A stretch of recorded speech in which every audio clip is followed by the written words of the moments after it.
You made a covenant with me, signed by the blood that still speaks. Now I'm forgiven, I'm called righteous, I'm made clean. There on the cross at Calvary, you gave it all to purchase me. You are the Savior and the God who set me free. Now my heart cries, this is my Redeemer. With my whole life I will give you praise. All the glory to the one who's worthy. Because of Jesus, I have been changed.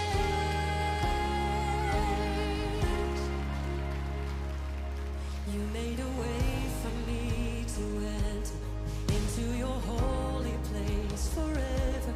And now I'm hidden, I am covered, I found peace. Yes, into your likeness you transformed me, making me holy like you're holy. No longer I who live, but Christ who lives in me.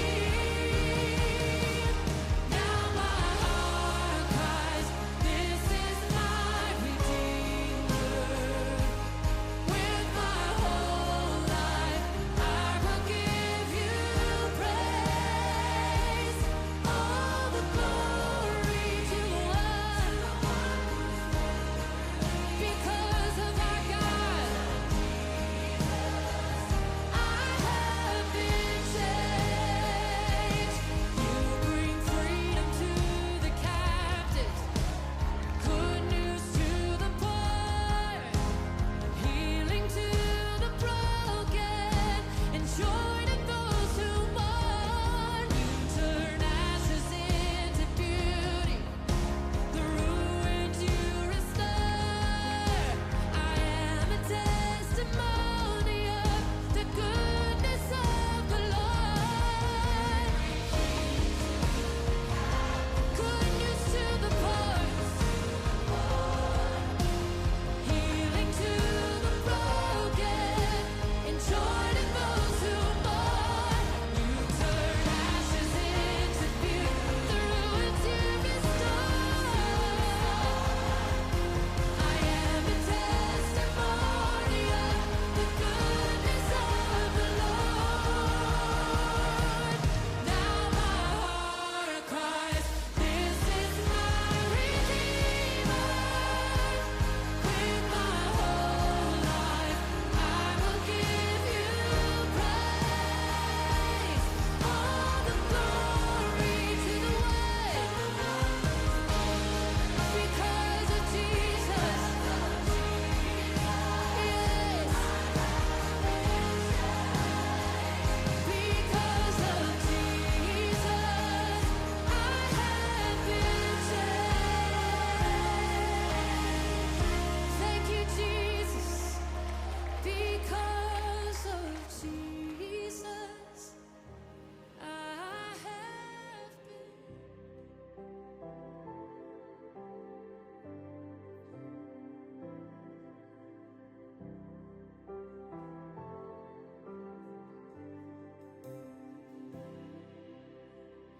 It was my cross you bore, so I could live in the freedom you died for. And now my life is yours, and I will sing of your goodness forevermore. Worthy is your name, Jesus. You deserve the praise.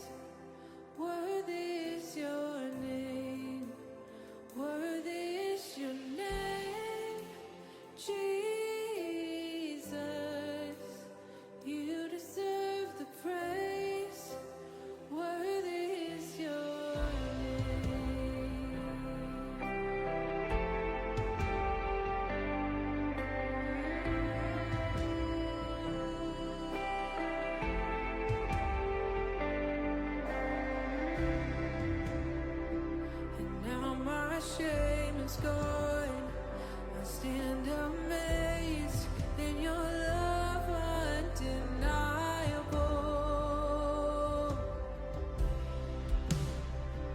Your grace goes on, and I will sing of your goodness forevermore. Worthy is your name, Jesus. You deserve the praise. Worthy is your name.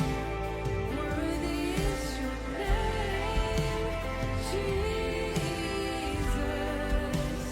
You deserve the praise. Worthy is your name. Worthy is your name, Jesus. You deserve the praise. Worthy is your name. Worthy is your name, Jesus.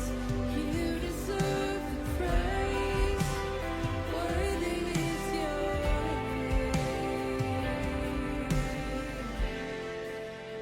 Oh, you are worthy, God. Oh, we lift you up in this place.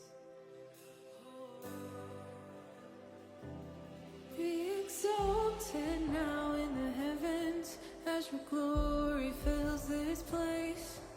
You alone deserve our praise. You're the name above all names.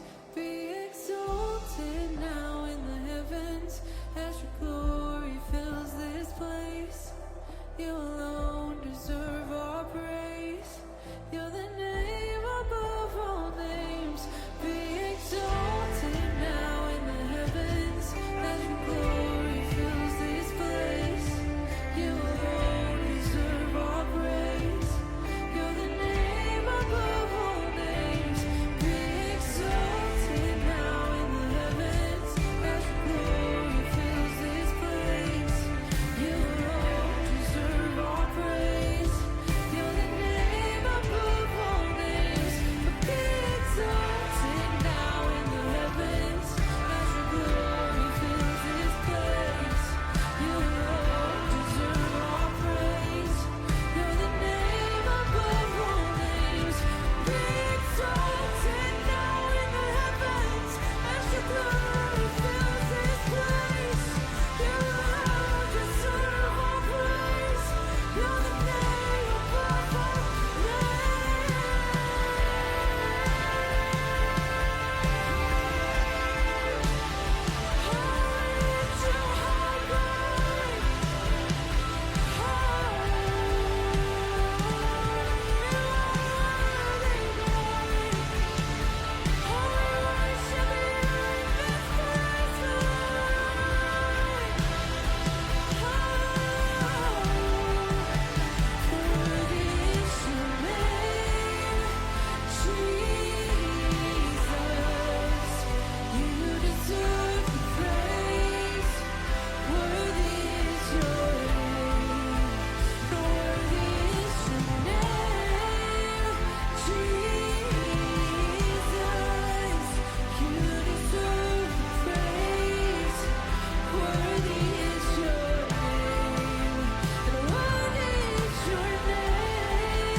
Selamat pagi semuanya.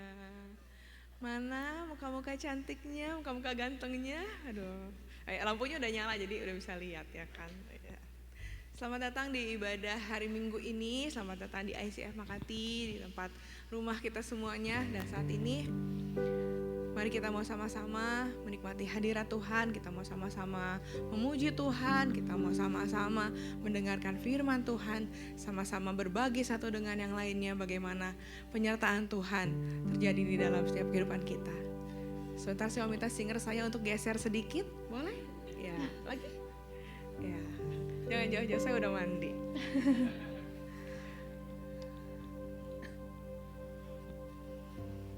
Mari sama-sama kita menundukkan diri kita di hadapan Tuhan.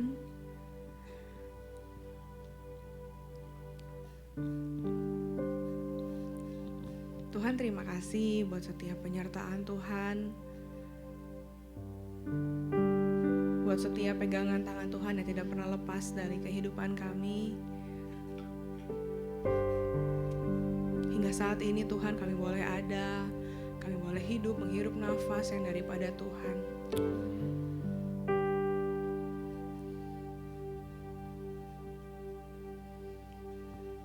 Di luar dari apapun yang sedang kami alami saat ini, kami percaya Tuhan, bahwa rencana Tuhan adalah yang terbaik buat hidup kami.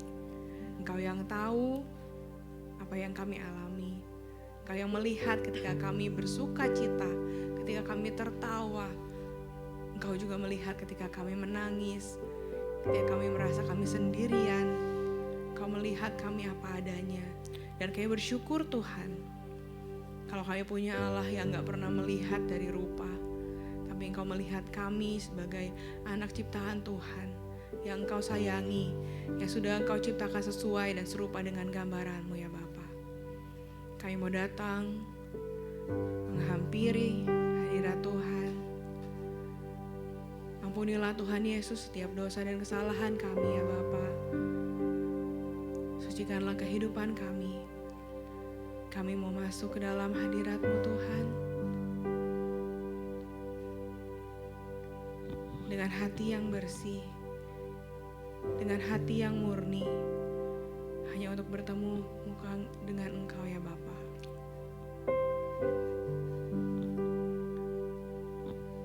Sungguh besar kasih-Mu Tuhan, sungguh mulia setiap pengorbanan yang sudah Engkau lakukan untuk hidup kami.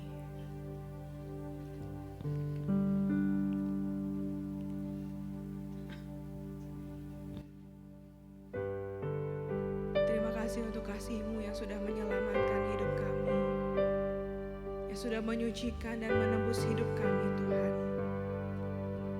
Kami menaikkan syukur atas setiap pengorbanan-Mu Bapa.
Terima kasih ya Bapa, terima kasih Tuhan. Inilah hidup kami Tuhan sepenuhnya. Kami mau bawa sebagai persembahan yang harum di hadapan-Mu Tuhan. Terimalah setiap pujian dan penyembahan kami ya Tuhan. Berkatilah ibadah hari ini dari awal, pertengahan hingga pada akhirnya. Berkati juga setiap jemaat Tuhan yang ada saat ini ataupun yang mungkin dalam perjalanan mereka. Hantarkan ke tempat ini dengan tidak kurang suatu apapun ya Bapa. Biarlah kami boleh menerima setiap berkat dan pengurapan yang daripada Tuhan di hari ini ya Bapa. Pemulihan akan terjadi hari ini dalam hidup kami. Di dalam nama Tuhan Yesus kami berdoa dan mengucapkan syukur. Haleluya. Amin. Amin. Masih tetap berdiri. Mari kita bersalam-salaman dulu di kiri dan kanan. Salaman dulu Mbak. Oh, ya. Jaya ada temennya loh di belakang. Boleh juga ke Tante Cincing. Ya, ya. Mari kita sama-sama masuk ke gerbangnya Tuhan dengan puji-pujian dan juga dengan hati yang penuh dengan ucapan syukur. Sebab Tuhan, Dia baik bahwasanya untuk selama-lamanya kasih setia Tuhan.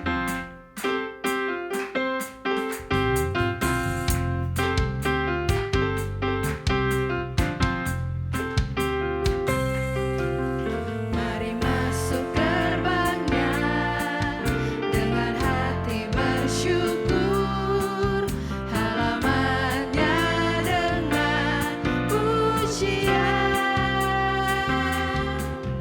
Penuhi tempat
Yesus baik hari ini aja atau selama-lamanya? Selama-lamanya. Yakin? Ya. Iya dong ya. Tuhan Yesus sudah berkata bahwa janji Tuhan Dia akan menyertai kita sampai selama-lamanya. Oleh karena itu mari kita taruhkan semua hidup kita ke dalam tangan Tuhan. Karena Tuhan akan berjalan bersama kita. Dia yang memberkati kita. Karena kasih setia Tuhan nyata bagi kita semua. Aku diberkati.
Silakan duduk, jemaat yang dikasih oleh Tuhan.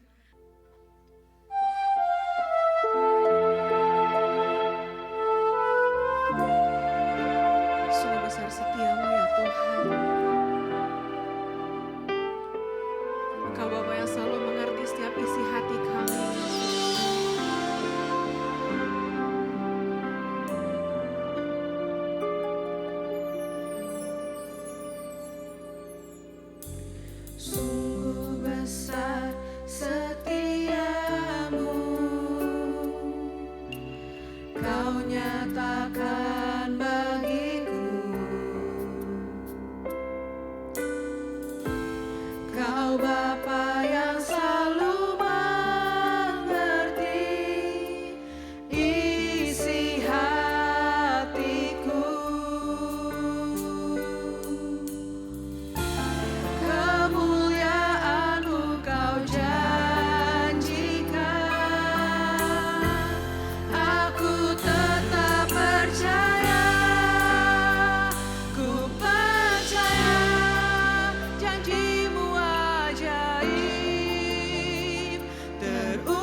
Tuhan.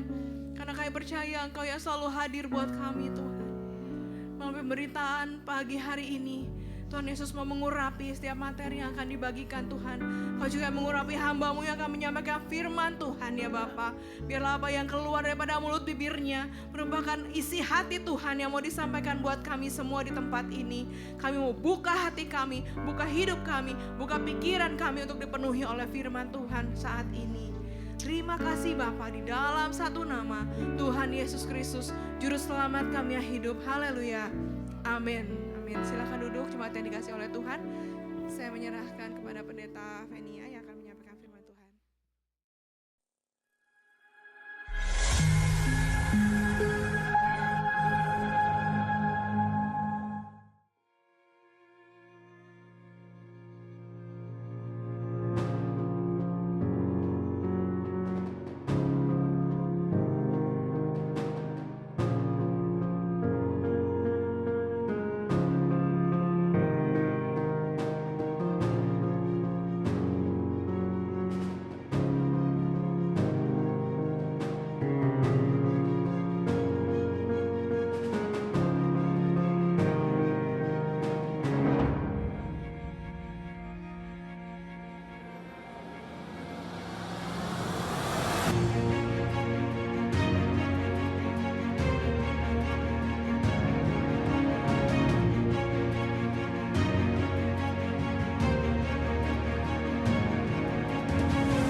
Shalom Bapak Ibu Saudara semuanya. Bulan ini menjadi bulan di mana kita mau sama-sama mendalami iman kita di dalam Yesus. Nah, kalau minggu lalu kita baru saja memperingati Jumat Agung dan juga hari Minggu Paskah, kita sama-sama melihat bagaimana Tuhan ini benar-benar mengasihi kita. Dia seseorang yang rela memberikan nyawanya buat setiap kita, dan dia juga seseorang yang menepati janjinya. Nah, oleh sebab itu di dalam minggu-minggu ini, mulai dari minggu ini sampai sebulan ke depan nanti selama bulan April, kita mau sama-sama melihat apa saja yang menjadi karyanya Kristus, yang menjadi karakternya Kristus, bahkan otoritasnya Yesus sebagai Kristus Tuhan kita. Nah, kalau kita mau sama-sama lihat kenapa sih kita mau bahas Yesus, bukankah ini sebuah topik yang dari sekolah minggu kita sudah diajarkan gitu ya. Yesus lagi, Yesus lagi, Yesus lagi. Bapak Ibu Saudara, kalau kita lihat di dalam dunia saat ini, ada banyak sekali pengajaran-pengajaran, ada banyak sekali tawaran-tawaran yang membuat kita itu rasanya make sense. Lebih make sense ketimbang kita melihat sejarah kehidupan Yesus. Lebih menarik ketika kita melihat benefits yang ditawarkan oleh pengajaran-pengajaran masa kini.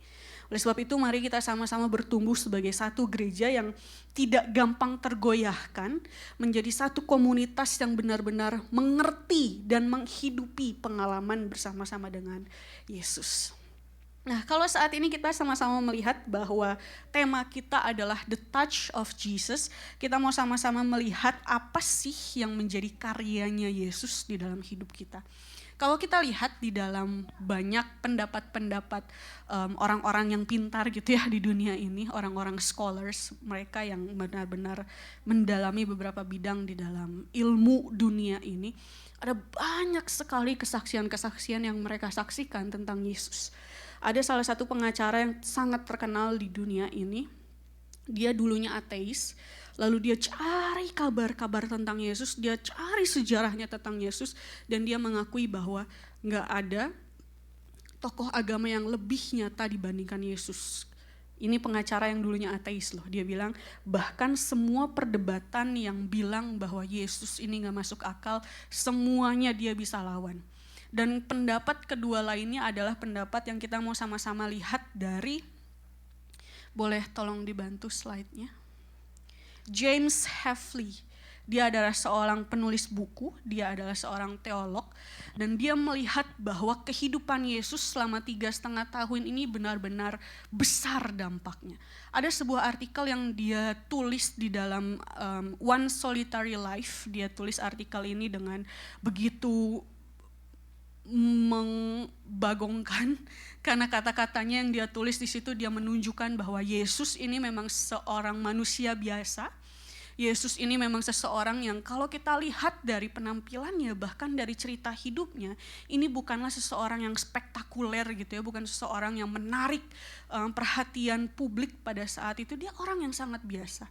Tapi kalau kita lihat di dalam 3,5 tahun pelayanannya selama dia hidup, sebelum dia benar-benar mengambil salib, karyanya yang terakhir dan puncak dalam hidupnya, dia benar-benar menunjukkan bahwa gak ada satu orang pun yang pernah hidup di dunia ini, gak ada satu kisah apapun yang pernah terjadi di dunia ini, yang pengaruhnya itu sama besarnya seperti apa yang Yesus berikan. Jadi singkatnya James ini bilang bahwa kehidupan Yesus yang tunggal itu satu kali dia hadir di dunia, dampaknya itu bahkan sampai sekarang kita masih bisa rasakan. Apa sih yang dia lakukan selama dia hidup? Kalau kita sama-sama melihat ke dalam Alkitab kita di dalam Matius 12 ayat yang ke-18 sampai 21, boleh kita sama-sama bangkit berdiri dan baca ayat ini bersama-sama? Kita baca bersama-sama aja ya, pria dan wanita. 1, 2, 3. Lihatlah itu hamba-Ku yang Kupilih, yang Kukasihi, yang kepadanya jiwaku berkenan. Aku akan menaruh Roh-Ku ke atasnya, dan Ia akan memaklumkan hukum kepada bangsa-bangsa. Ia tidak akan berbantah dan tidak akan berteriak, dan orang tidak akan mendengar suaranya di jalan-jalan. Bulu yang patah terkulai tidak akan diputuskannya, dan sumbu yang pudar nyalanya tidak akan dipadamkannya, sampai dia menjadikan hukum itu menang, dan padanya lah bangsa-bangsa akan berharap. Terima kasih, silahkan kembali duduk. Setidaknya dari penggalan ayat ini kita bisa menemukan 4 hal yang Yesus lakukan selama hidupnya di dunia. Kita mau sama-sama lihat ayatnya yang ke-18a, 18 bagian pertama ya. Di situ dikatakan, lihatlah itu hamba-Ku yang Kupilih, yang Kukasihi, yang kepadanya jiwaku berkenan. Kalau kita sama-sama lihat penggalan ayat ini, sebenarnya ini pernah dinubuatkan jauh sebelum Yesus ada, yaitu oleh siapa coba? Yesaya. Kalau kita mau sama-sama lihat ayat yang persis sama, itu di situ dicantumkan di dalam Yesaya pasal yang ke-42. Nah di sini ketika Tuhan sendiri menjelaskan bahwa Yesus ini loh hamba-Ku, dia orang, dia hamba yang Kupilih, yang Kukasihi, yang Aku perkenankan untuk ada di dunia, melayani-Ku. Nah kenapa hal ini diangkat lagi, padahal kan ini sesuatu yang dinubuatkan jauh sebelum ini terjadi ya.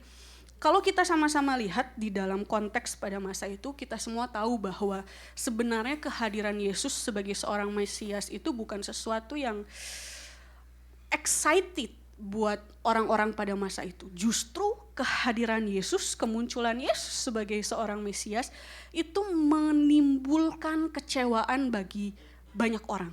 Kenapa? Kita semua tahu mereka mengharapkan Mesias yang begitu glamor, Mesias yang gagah, Mesias yang benar-benar bisa menunjukkan kepada mereka bahwa Mesias ini bisa menyelamatkan mereka dari penjajahan bangsa Romawi.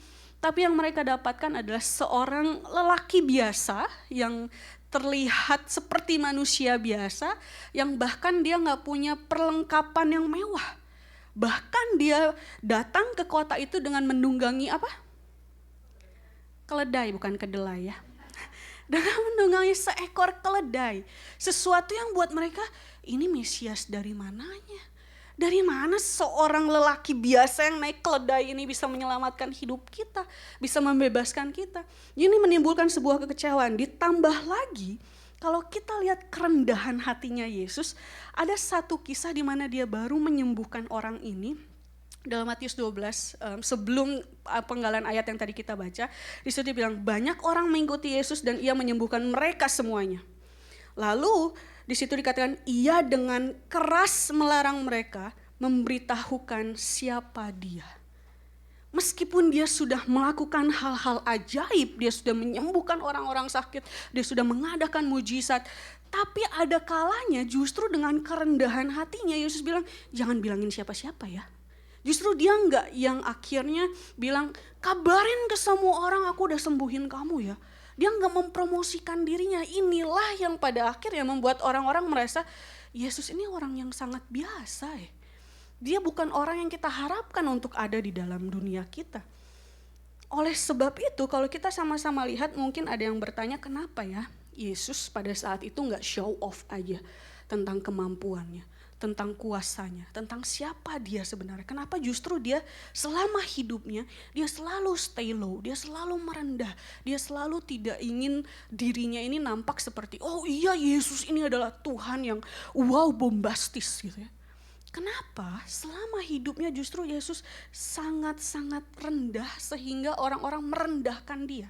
Kalau kita lihat di dalam ayat ini, dalam Yohanes 4 di situ kata Yesus dia bilang, makananku ialah melakukan kehendak Dia yang mengutus aku dan menyelesaikan pekerjaannya. Lalu di pasal yang ke-8 dia menegaskan, dan Ia yang telah mengutus aku, Ia menyertai aku, Ia tidak membiarkan aku sendiri, sebab aku senantiasa berbuat apa yang berkenan kepadanya. Yesus benar-benar menunjukkan bahwa keberadaannya di dunia ini sepenuhnya itu hanya untuk melayani Bapa, Tuhan kita, melalui manusia. Nah, oleh sebab itu, kenapa Yesus dibilang hamba Tuhan, ialah hambaku kata Tuhan. Ia turun ke dunia benar-benar untuk memenuhi rencananya Allah Sang Bapa dan bukan sekedar memenuhi ekspektasi kita manusia. Bahkan manusia yang ada di sekitar Yesus pada saat itu. Nah, inilah yang menjadi permasalahan kita sebagai manusia. Seringkali kita melihat orang-orang yang pada masa itu merendahkan Yesus, kita bilang, kok bisa ya mereka gak menghormati Yesus. Bahkan kalau kita nonton The Passion of the Christ, kita bisa jadi orang-orang yang gedek gitu ya. Kok bisa ya orang-orang itu gak menyadari Yesus ini adalah Tuhan. Kok bisa ya mereka gak mengakui ketuhanannya Yesus pada saat itu.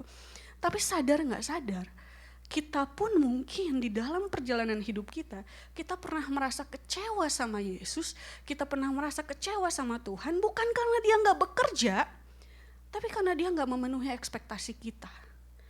Bukan karena kita marah sama Tuhan, Tuhan kok gak tolong aku, padahal Tuhan udah tolong, tapi dia gak menunjukkannya sesuai dengan cara yang kita mau. Inilah yang seharusnya menjadi permasalahan kita untuk kita selesaikan di hadapan Tuhan. Kalau bagaimana Tuhan menyelesaikan masalah kita justru mungkin gak di dalam hal-hal, di dalam jalan-jalan yang kita ekspektasikan, yang kita harapkan. Tapi perhatikan, Tuhan selalu menyelesaikan, Tuhan selalu memperhatikan apa yang menjadi inti permasalahan kita, yaitu hati kita. Ingat, Yesus hadir ke dunia bukan untuk memenuhi ekspektasi manusia pada saat itu yang membebaskan mereka dari bangsa Roma, tapi Tuhan hadir ke dunia untuk melayani Bapa di surga melalui kita manusia supaya kita bertobat, supaya kita benar-benar diselamatkan. Jadi pada saat ini ketika kita melihat Yesus, seseorang yang melayani kita semua, melalui bagaimana dia hadir di hidup kita, dia menunjukkan kuasa-kuasanya kepada hidup kita, mari kita sama-sama melihat bahwa memang terkadang Tuhan gak mengubah situasi hidup kita. Tapi jangan kecewa, hanya karena tidak ada terjadi perubahan yang kita bisa lihat di dalam hidup kita, bukan berarti Tuhan tidak bekerja. Dia melayani setiap kita, dia memulihkan kita, dia menyelamatkan kita dari hal yang paling penting yang tidak bisa kita lakukan, yaitu membersihkan diri dari dosa. Itu yang dia kerjakan di dalam setiap hidup kita. Jadi pertanyaannya bukan lagi apakah kita mau menerima Yesus atau tidak, tapi apakah kita mau menerima Yesus yang kita benar-benar butuhkan, bukan yang kita inginkan ya. Kalau kita bisa bilang bahwa, Tuhan mah kadang memenuhi keinginan aku, kadang enggak. Nah aku butuh Tuhannya yang ngertiin aku nih. Kalau aku doa A, pokoknya Tuhan jawab itu. Kan aku yang paling tahu diri aku. Nah apalagi kalau kita sama-sama lihat ya beberapa psikologi yang beredar pada saat ini selalu bilangnya seseorang yang paling tahu jalan keluar dari masalah kita adalah diri kita sendiri, bukan Tuhan. Kadang kita menjadi master dari Tuhan, kita yang bilang Tuhan aku paling tahu caranya, tolonglah aku.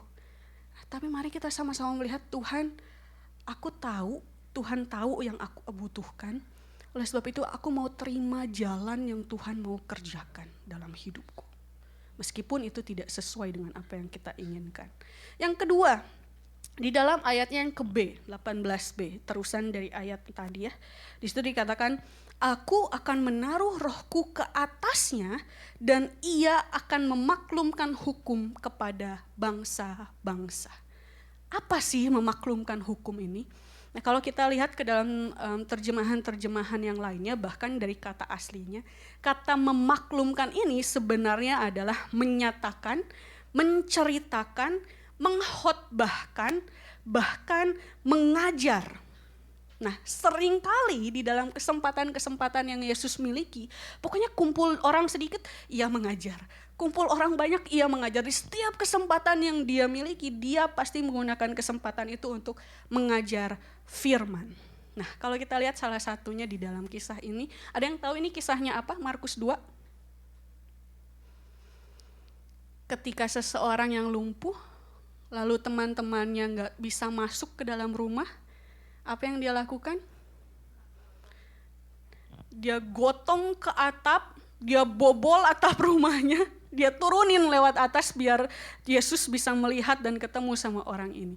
Nah kalau kita lihat apa yang sebenarnya terjadi pada masa itu, di situ dikatakan kemudian sesudah lewat beberapa hari waktu Yesus datang lagi ke Kapernaum, tersiarlah kabar bahwa ia ada di rumah. Di rumah ini maksudnya rumah Simon Petrus yang di Kapernaum ya.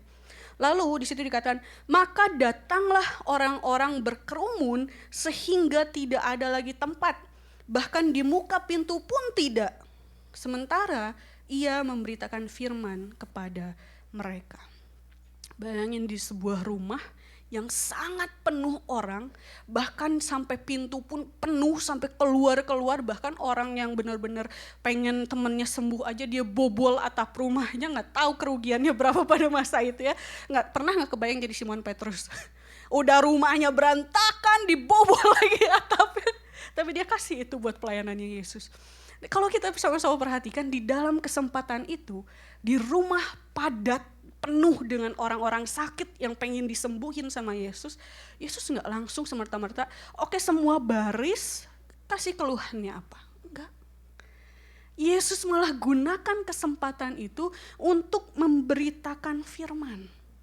Makanya kalau kita lihat di dalam Alkitab kita, 47 kali Yesus dipanggil sebagai seorang guru. Karena buat Yesus menyembuhkan jiwa dan membawa mereka ke dalam keselamatan jauh lebih penting dibandingkan kesembuhan secara fisik. Bukan setelah itu dia gak menyembuhkan, enggak. Ada orang yang disembuhkan pada saat itu. Tapi yang menjadi prioritas Yesus pada saat itu adalah orang-orang ini harus selamat. Makanya kalau kita sama-sama lihat juga di dalam ayat ini, di situ dikatakan, dan kamu akan mengetahui kebenaran dan kebenaran itu akan memerdekakan kamu. Hal ini sama-sama menunjukkan kepada setiap kita semua bahwa Allah kita punya Tuhan yang gak cuma peduli dengan out being kita, tapi juga inner being kita. Dia Tuhan yang benar-benar peduli secara keseluruhan hidup kita. Mungkin kita aja kadang lupa mempedulikan kesehatan kita sampai kita benar-benar sakit ya. Baru kita sadar, oh iya, ketika badan sudah mulai linu, kita baru minum vitamin. Ketika perut udah mulai kembung, kita baru minum air anget. Ketika kita sudah mulai kelayangan, kita baru tidur cukup. Kita aja kadang gak peduli dengan hal itu. Tapi Tuhan kita, Allah yang memiliki hidup kita, begitu peduli dengan seluruh keberadaan kita, baik luar maupun dalam. Apalagi kalau kita sama-sama lihat Alkitab yang kita pegang, firman Tuhan yang kita miliki, baik di dalam bentuk fisik ya, ataupun di dalam HP yang kita genggam. Bukankah ini juga salah satu mujizat yang terjadi dalam hidup kita? Gimana ceritanya tulisan dari banyak orang, dari beda-beda tempat, dari beda-beda waktu, bisa jadi satu dan itu bisa sampai ke tangan kita saat ini.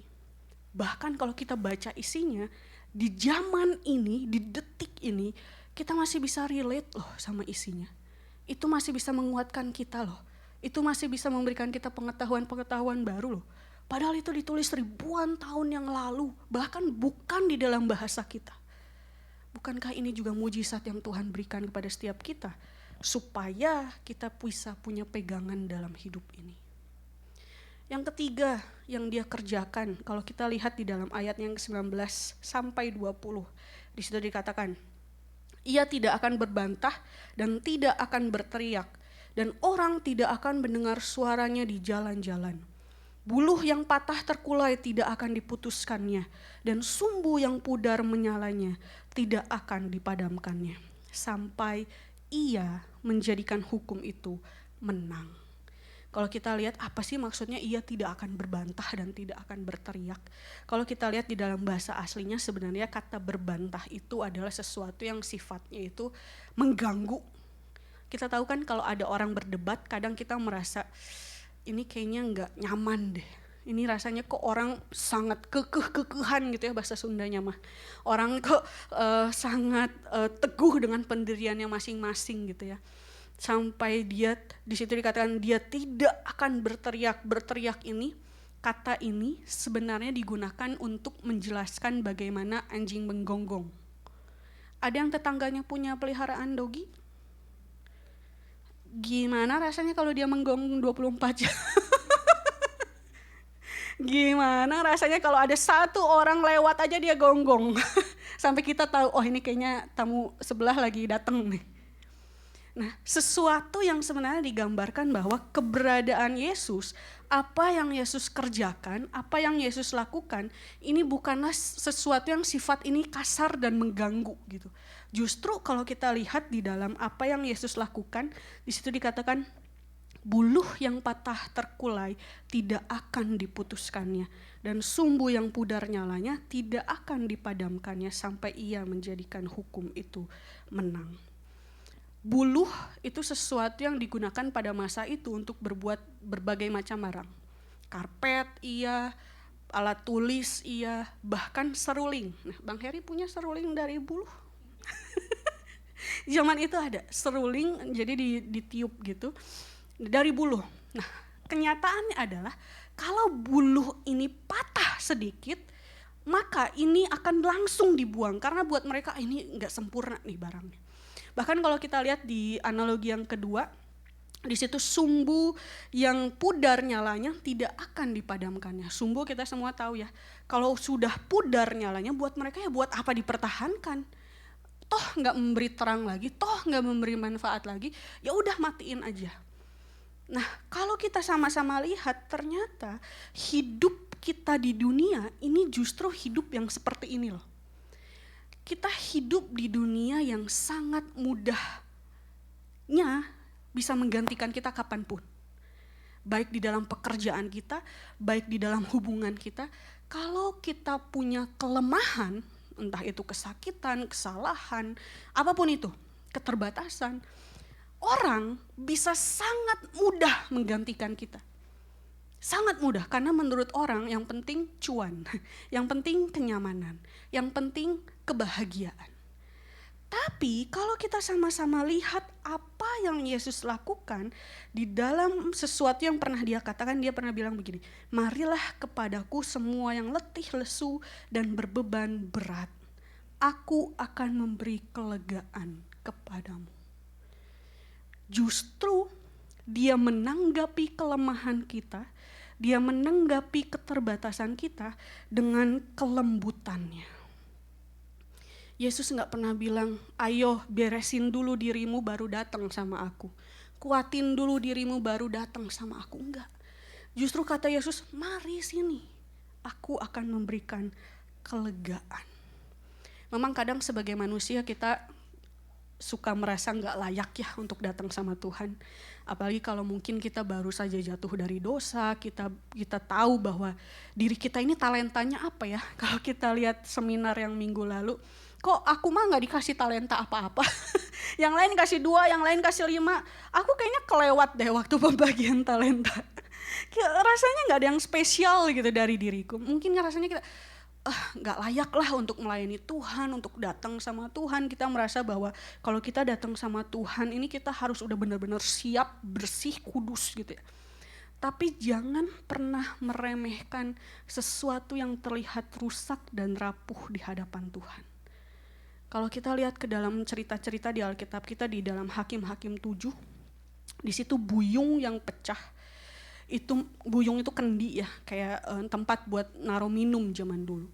Buyung yang pecah membawa kemenangan bagi Gideon waktu dia berperang bersama dengan rakyat-rakyatnya. Matius 14, roti yang Tuhan pecah-pecahkan itu bisa memberi makan ribuan orang, bahkan sisa. Lalu dalam Markus 14, buli-buli yang pecah tempat naruh minyak wangi. Waktu itu ada perempuan yang datang kepada Yesus, dia pecah buli-bulinya. Dan wanginya itu memenuhi seisi rumah sampai semua orang cium wanginya. Dan itu menyenangkan Yesus. Lalu bahkan tubuh Yesus yang tercabik-cabik pada akhirnya itu membawa keselamatan dan kekekalan buat setiap kita semuanya. Jadi jangan pernah meremehkan sesuatu yang terlihat rusak buat diri kita di hadapan Tuhan. Karena kalau kita bawa itu kepada Tuhan, Dia yang lemah lembut ini, Dia yang sanggup menguatkan kita sehingga dari keretakan-keretakan itu, dari kerapuhan diri kita, kita mampu untuk melihat bahwa aku berguna kok. Aku ternyata juga bisa jadi berkat kok. Di dalam keterbatasan aku, di dalam kesalahan aku ternyata bisa jadi kesaksian buat orang-orang. Jangan pernah rendahkan kelemahan kita. Karena Yesus tidak datang untuk menghakimi kita, Dia datang untuk menyentuh setiap kita dan memulihkan kondisi kita. Yang terakhir, di dalam ayat yang ke-21, di situ dikatakan, dan padanyalah bangsa-bangsa akan berharap. Harapan apa sih? Kalau kita sama-sama lihat, semua orang itu pasti ingin diselamatkan. Termasuk orang-orang pada saat itu yang berada di dalam, yang hidupnya di dalam penjajahan. Tapi yang menjadi masalahnya adalah banyak orang yang menunggu untuk jadi cukup baik dulu, baru datang sama Tuhan. Sedangkan sekali lagi Tuhan gak pernah bilang, kamu beresin dulu dirimu, kalau kamu udah kudus, kalau kamu udah suci, kamu datang sama aku. Iya, kita ke gereja harus mandi supaya orang di samping kanan kiri kita bisa nyaman gitu ya mendengar khotbah. Ketika kita angkat tangan orang gak jadi kita harus bersih gitu ya tampil di hadapan Tuhan. Bahkan kalau kita lihat semasa pandemi pun meskipun kita ibadah online di rumah, kita tetap dianjurkan untuk mandi dulu gitu ya, nggak pas bangun langsung tiba-tiba buka YouTube, enggak. Kita tampil selayaknya kita bisa tampil di hadapan Tuhan. Tapi hal yang menjadi concern kita adalah justru bukan itu yang menyelamatkan kita. Bukan usaha kita yang bisa membawa kita ke dalam keselamatan. Alkitab kita bilang bahwa sebab semua yang lahir dari Allah mengalahkan dunia. Dan inilah kemenangan yang mengalahkan dunia. Apa?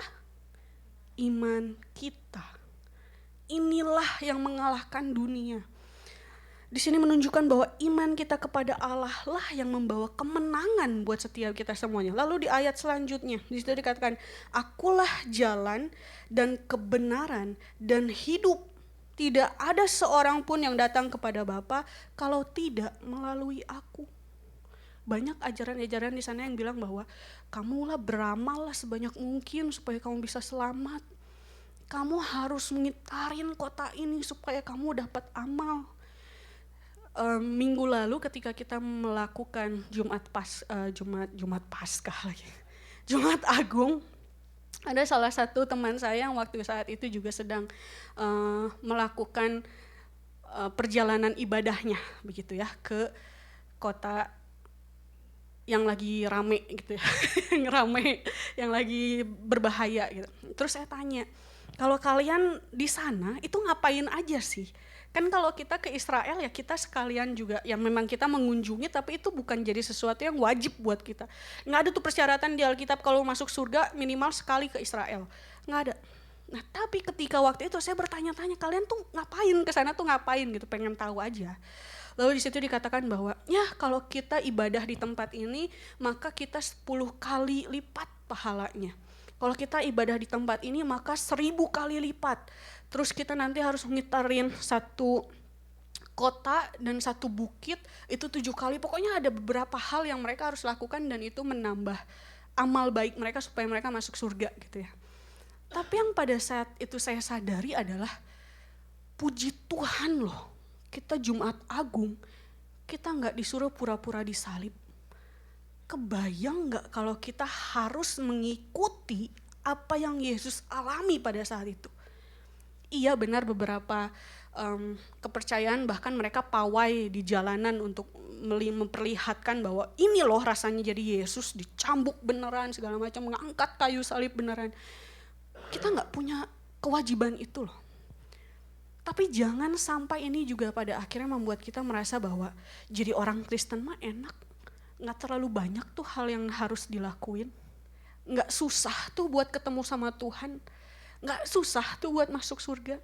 Tapi ingat, karena satu-satunya jalan untuk mendapatkan keselamatan ini adalah lewat Yesus yang tahu luar dalamnya diri kita. Jangan harap karena kita terlihat baik di depan umum, di depan orang-orang, kita merasa bahwa hidup kita sudah aman. Yesus tahu hati kita. Yesus tahu bagaimana kondisi iman kita saat ini. Dan inilah yang perlu kita perhatikan. Yes, dia menyediakan keselamatan buat setiap kita semua. Dia mampu menyelamatkan kita. Gak peduli masa lalu kita seancur apa, dia mampu untuk membawa kita kepada keselamatan. Yang perlu kita lakukan sekali lagi adalah, boleh tolong dibantu? Roma 10 ayatnya yang ke-9.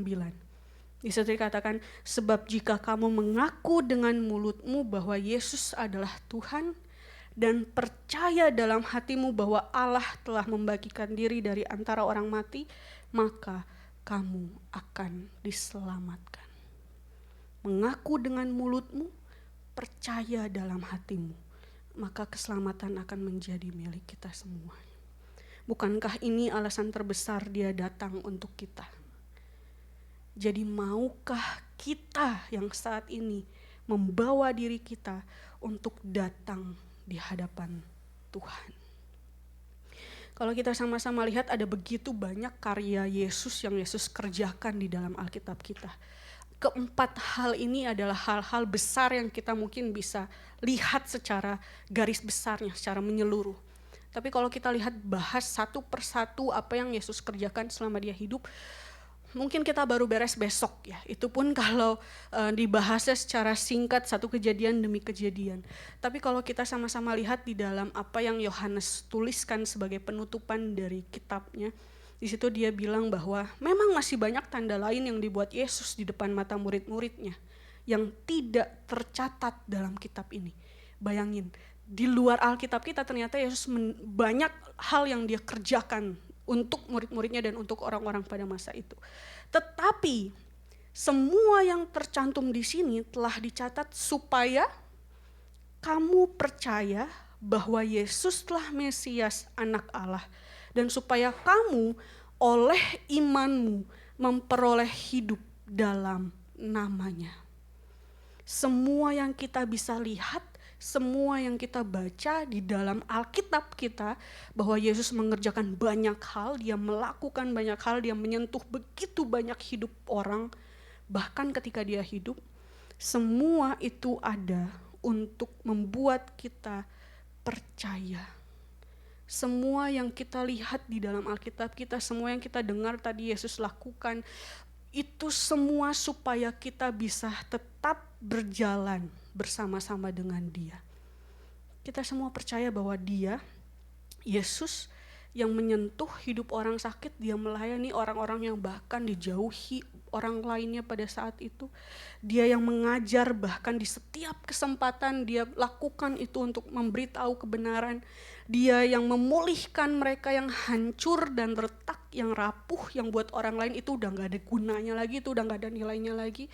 Dia Yesus yang menyelamatkan kita orang-orang berdosa, bahkan sebelum kita berdosa.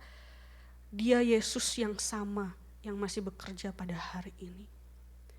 Jadi pada saat ini, mari kita sama-sama melihat apakah diri kita mau disentuh oleh Tuhan Yesus. Mungkin gak sesuai dengan apa yang kita harapkan, tapi dia tahu betul bagian mana yang bisa dia sentuh dan dia pulihkan. Di sini ada yang mengikuti perjalanan NASA selama 10 hari terakhir. Ada yang mantengin dari hari pertama sampai ketika mereka splashdown? Gak ada? Oke, kalau tidak ada. Nggak, ketika saya beberapa kali melihat apa yang ditayangkan secara live oleh NASA gitu ya, saya tidak akan membahas apa yang menjadi proyek mereka, enggak, tapi setelah melihat itu saya agak bertanya-tanya dengan kondisi luar angkasa gitu ya. Saya melihat beberapa video astronomi yang menjelaskan planet-planet lain selain planet kita. Dan satu hal yang menjadi rema buat saya pribadi adalah, pernahkah kita benar-benar menghargai apa yang Yesus kerjakan dalam hidup kita? Termasuk dari penciptaan. Di dalam Kejadian ketika kita melihat hari pertama Tuhan membuat ini, hari kedua sampai hari terakhir dia membuat manusia, pernah gak sih kita benar-benar memberikan perhatian kita kepada bagaimana Tuhan memperhatikan setiap detail dan kebutuhan manusia bahkan sebelum manusianya ada? Dan kalau kita sama-sama lihat, gak ada tuh tempat lain di luar bumi ini yang benar-benar bisa menjadi tempat yang oke, yang bisa kita tinggali sebagai manusia. Bahkan sebelum kita hadir, Tuhan sudah mengerjakan segala sesuatu supaya ketika kita ada di situ, kita bisa hidup. Di sini ada yang kesulitan bernafas? Saya kira enggak ada yang terlihat engap dari tadi ya. Nah itu baru dibuat-buat. Tapi bisakah kita bayangkan setiap kebutuhan kita, Tuhan perhatikan itu. Bahkan sebelum kita membutuhkan itu, Tuhan sudah kerjakan, Tuhan sudah siapkan. Jadi apa yang perlu kita khawatirkan dari hidup kita? Di dalam dunia yang begitu besar ini, jutaan bahkan miliaran orang hidup di dunia ini, tapi gak pernah Tuhan biarkan sekalipun kita kekurangan. Bukankah ini juga menunjukkan bahwa Tuhan kita adalah Tuhan yang bekerja? Bahkan Alkitab bilang langit dan bumi ini menjadi saksi bahwa Tuhan adalah Tuhan yang hidup. Jadi kalau kita bingung, Tuhan udah kerjain apa ya dalam hidup kita? Tuhan udah buat apa ya dalam hidup kita? Lihat kondisi sekitar kita. Kalau bukan karena Tuhan, kita gak mungkin ada di dunia ini. Kalau bukan karena Tuhan, gimana caranya kita bernafas? Saya mengundang para pemain musik untuk maju ke depan. Saat ini ketika kita sama-sama melihat tema dari perenungan kita pada hari ini, The Touch of Jesus, sentuhan dari Yesus, karya Yesus yang dia sudah tunjukkan kepada kita semua. Sekali lagi pertanyaannya adalah apakah Tuhan masih bekerja? Hanya karena kita tidak lagi bisa melihat dia secara fisik di tengah-tengah kita, bukan berarti dia diam. Bahkan saat ini dia sedang mengerjakan sesuatu yang kita gak tahu kita lagi butuh itu. Yang menjadi pertanyaannya adalah, maukah kita datang sama Tuhan? Maukah kita memberi diri kita untuk boleh Tuhan sentuh dan Tuhan pulihkan? Apapun yang menjadi bagian dari diri kita yang rasanya retak pada saat ini. Apapun dari diri kita yang rasanya sedang rapuh pada saat ini. Mungkin itu kesehatan kita. Mungkin itu rasa percaya diri kita. Mungkin itu bagaimana kita menjalani iman kita untuk masa depan yang akan datang. Mungkin itu soal kelelahan kita bekerja. Mungkin itu soal relasi kita yang kita miliki dengan orang-orang sekitar kita. Apa yang menjadi kelemahan kita saat ini?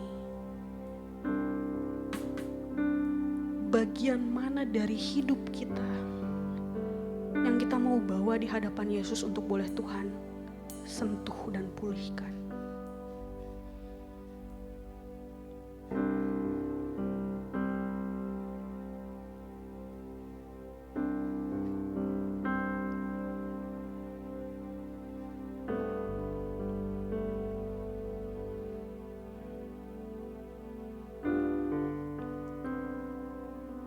Mari kita bangkit berdiri untuk meresponi firman Tuhan.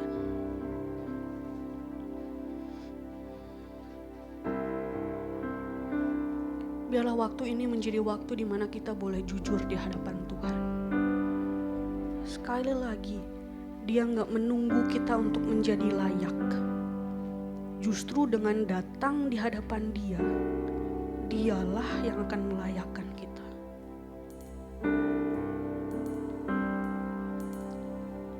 Apa yang sedang ingin Tuhan kerjakan dalam hidupmu saat ini?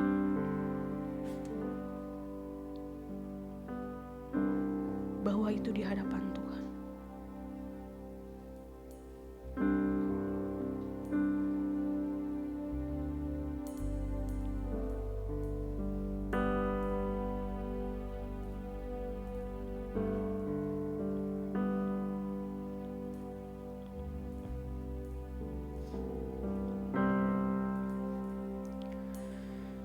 Kami sungguh mengucap syukur Tuhan,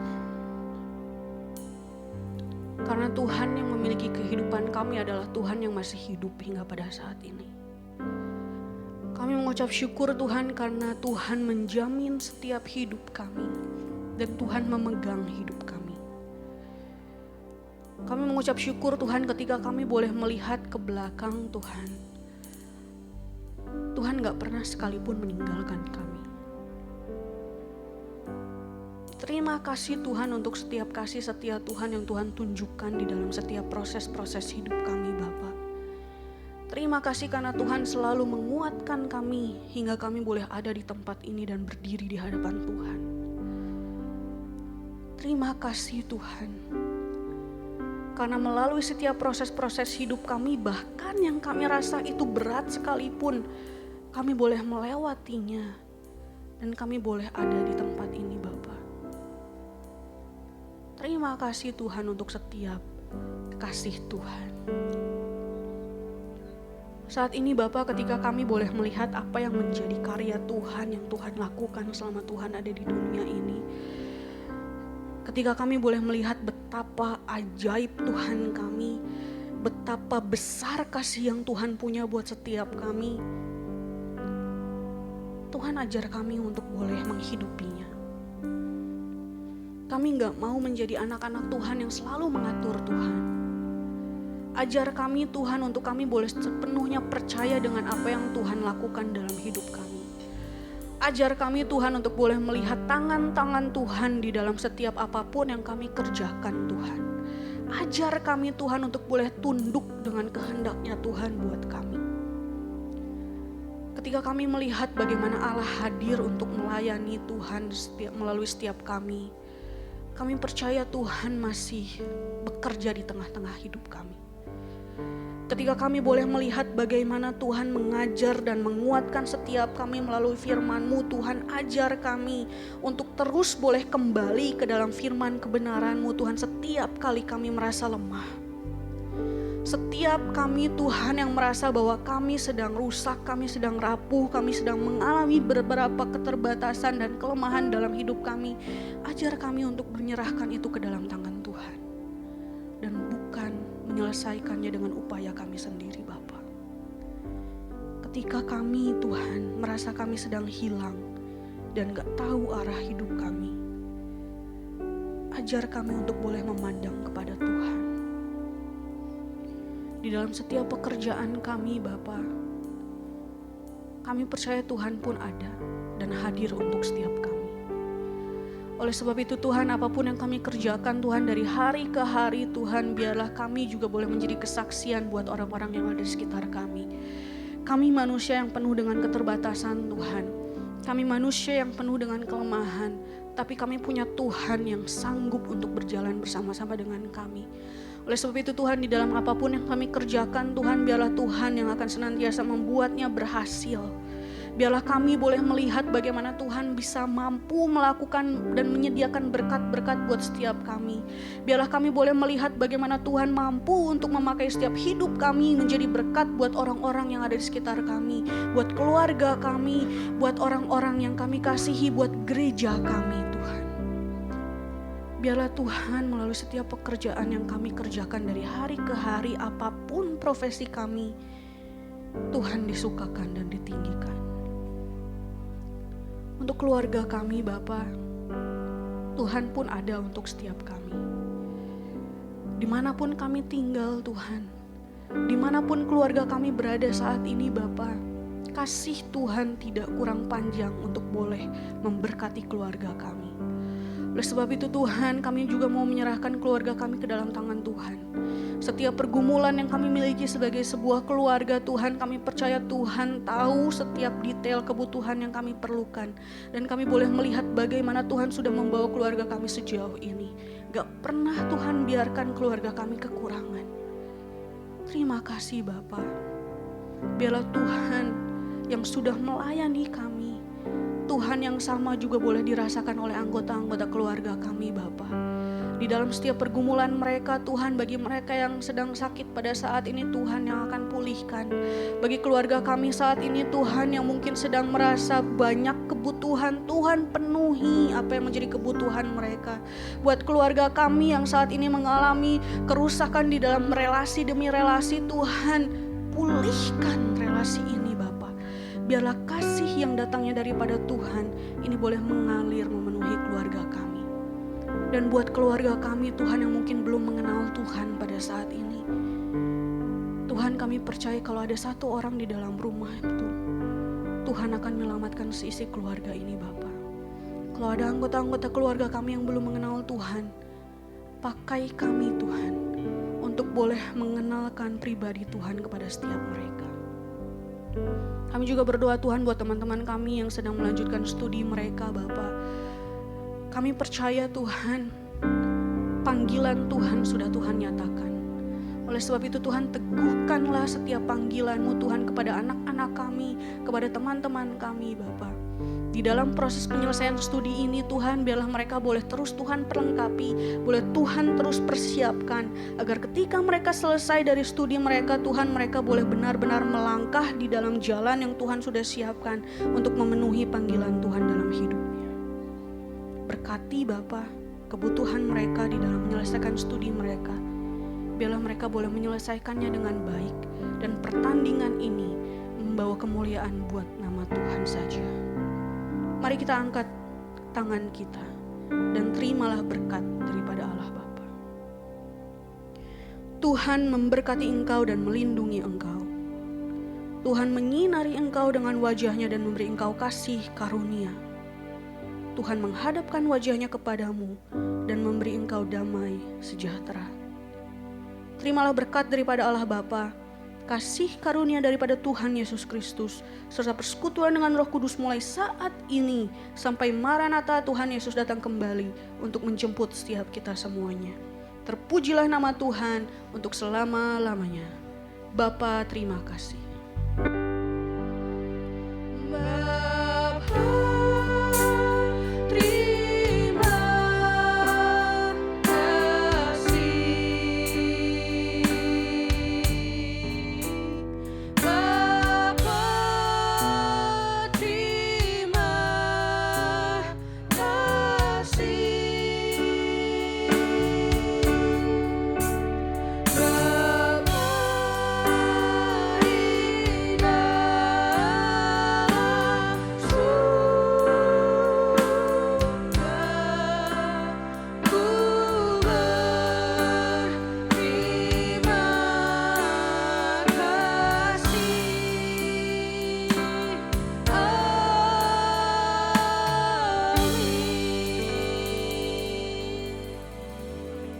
Silakan duduk, silakan bersaat teduh sejenak.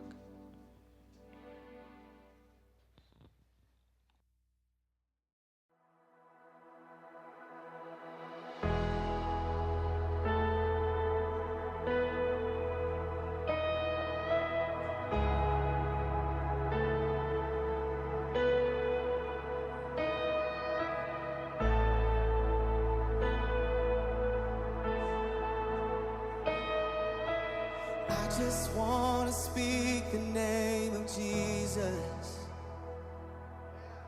over every heart and every mind, 'cause I know there is peace within your presence. I speak Jesus.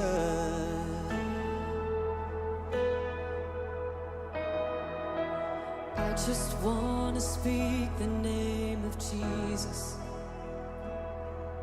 till every dark addiction starts to break, declaring there is hope and there is freedom. I speak Jesus. Your name is power. Your name is healing. Your name is life. Break every stronghold. Shine through the shadows. Burn like a fire.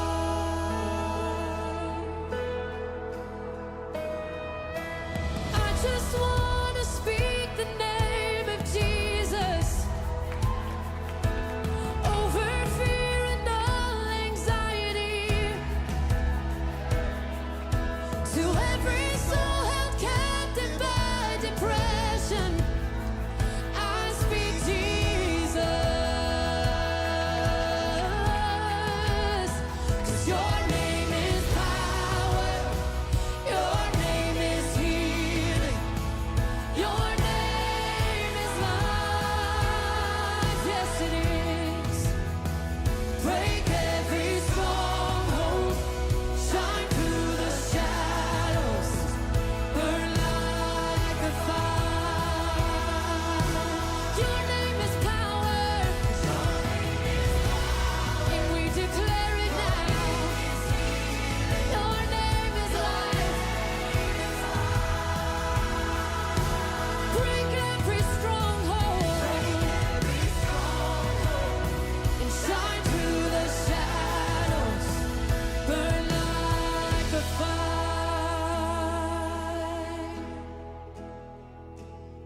Shout Jesus from the mountains, Jesus in the streets, Jesus in the darkness over every enemy. And Jesus for my family, I speak the holy name, Jesus. Oh, shout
just want to speak the name of Jesus over every heart and every mind. 'Cause I know there is peace within your presence. I speak Jesus.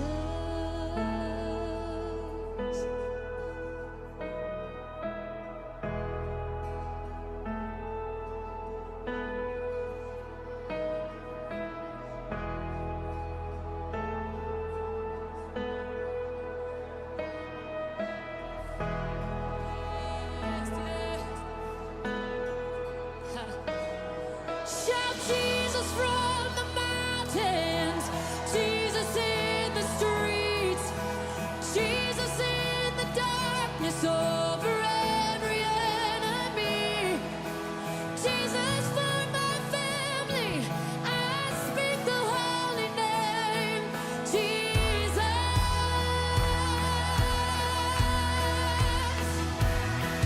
Shout Jesus from the mountains, Jesus in the streets, Jesus in the darkness over every enemy, Jesus for my family, yeah. Speak the holy name, Jesus. Shout Jesus, Jesus. And Jesus in, oh,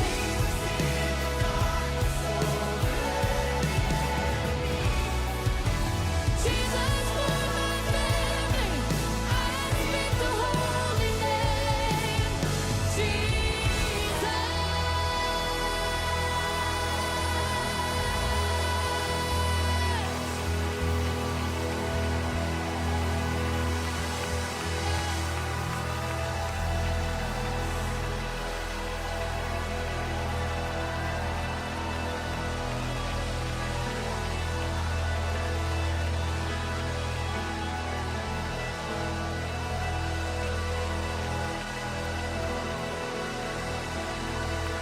Shout Jesus.